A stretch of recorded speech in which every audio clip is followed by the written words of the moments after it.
So I have a small piece right here that I need to cut. You want to make sure it's not too small, otherwise it's not going to be stable enough. You need to have, I think, 8 inches or more for that, any pieces on the end. But read your manufacturer's papers to see what that is for you. So to measure this one, it's really simple. All we do is we take the plank and we put it in reverse. So we want to lay it down not in the direction that we're going to put it, but the opposite direction. So normally the gray piece is going to come towards me when I put them down. The gray pieces come this way for us to click into. But I want to put this down to measure it in the opposite direction. So I lay it down on top of, close to top of the piece that's already here. And I slide it down to where I want it. Okay? And then I'm even going to take the spacers I'm using. I need 1/4 inch for this LVP. I'm going to put it down so that I have the space I need. When you lay down LVP, there has to be a space between the wall and the floor. This is a floating floor, and it needs to be able to shift and to move. Otherwise, you're going to have it break.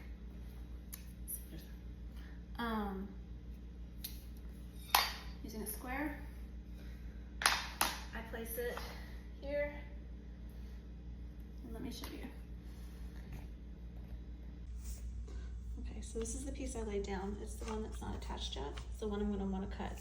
See how it's backwards? I have the gray side that we click onto facing this direction, whereas you can see the last piece that's laying down already is coming in this direction. Okay, so we put it in that direction. I have my spacer here so that I have the plank placed as I need it. And then I want to cut it based on this line here,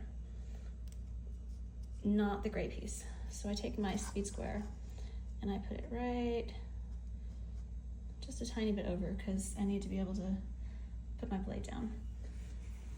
Okay, let me show you how I cut it. Okay, so these are the blades I like. This is what I use for cutting. And I just open and there's blades and they come out and they go into my knife right here. Just be super careful with this. I had a helper on Wednesday and he managed to cut his finger bad enough that I had to take him to the emergency room for stitches. Be careful, these are sharp. Sharper than usual. Okay, so I already showed you how I had this lined up. Taking this blade and keeping my fingers way out of the way. All you have to do is take the blade and just very carefully and slowly, you're just scoring across the top of the LVP. That's it. And then you see where I had scored it? It's not cut, it's still, there's just a score to it. Flip it over, put your hand down, and it'll snap.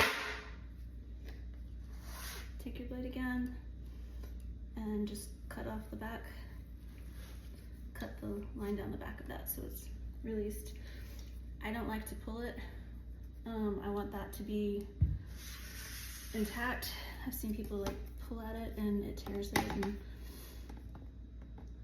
I prefer to do it so that I know that it stays there and it's fully secured.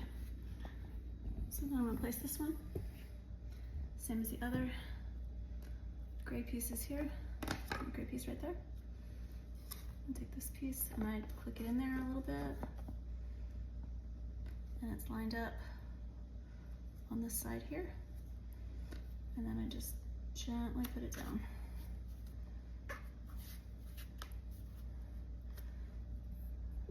And then I need to get my tools.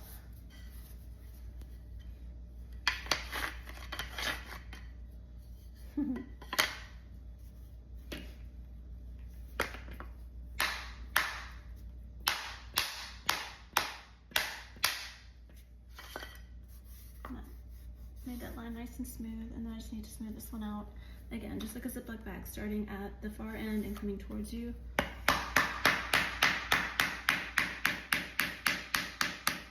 Don't hit the gray piece.